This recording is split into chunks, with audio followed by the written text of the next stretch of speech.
If you're preparing for the FE exam, try out this practice problem. Select the location on the x-axis where the additional load must be placed in order to achieve equilibrium. So let's define what it means to be in equilibrium.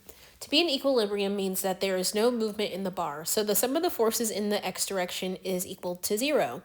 Forces acting to the right are positive. We also know that the sum of the forces in the y direction is equal to 0, and we're going to define the up direction as positive. And lastly, the sum of moments about some point in this L-shaped bar is also equal to 0, and we're going to define counterclockwise as positive. So now that we know what the conditions of equilibrium are, I'm going to label the points of action on the L-shaped bar, A, B, and C. Now let's work on satisfying the first condition of equilibrium. The sum of the forces in the x direction is equal to 0. The forces acting in the x direction are the 6-pound force here at A and the x component of C. The 6-pound force at A is going to be -6 because it's acting to the left. What is the x component of force C? It's going to be 10 pounds times 3/5 because we're given a 3, 4, 5 triangle, and it's a positive value because it's acting to the right. And according to the practice problem, there's some force, let's call it Z, acting on the x-axis.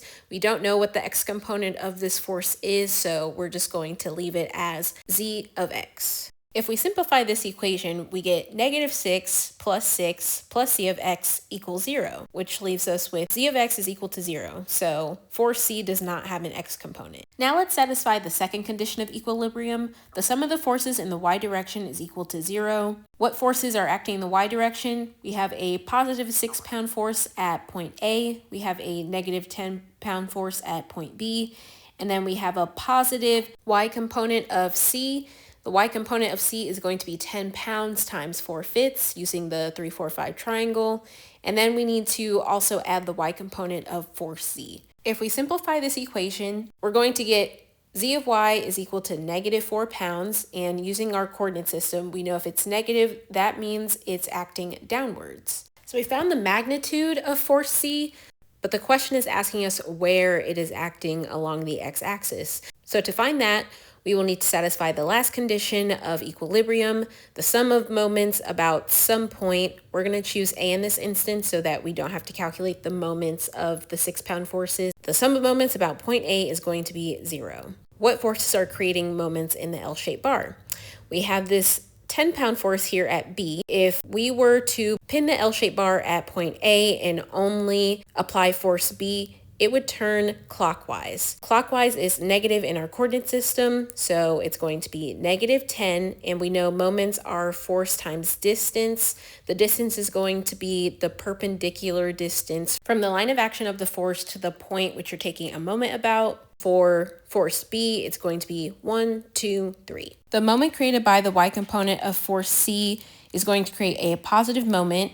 The magnitude of the y component of force C is going to be 10 times 4/5, and we multiply it by a distance of 1, 2, 3, 4, 5, 6. The x component of force C is also creating a moment about point A. If we pin the bar at A and only apply C of x, it's going to create a positive moment in the counterclockwise direction. Again, the x component of force C is going to be 10 pounds times 3/5, and the perpendicular distance between the line of action of the x component of C and point A is going to be 1, 2, 3, 4, 5. We also need to account for the moment created by force Z. We know it has a magnitude of 4 and it's acting downwards, so that means it's going to create a negative moment about point A. However, we don't know where it's acting along the x-axis, so we're going to substitute x in for the distance. So if we simplify this equation and solve for x, we're going to get x equals 12, which means force C is acting at 12 feet. If you're enjoying these videos, make sure you give this video a like, follow for more FE civil exam practice problems, and share with all your civil engineering friends. If you need some additional help, I do go live every Wednesday and Thursday from 3 to 4 p.m. Central Time, so feel free to join on YouTube Live.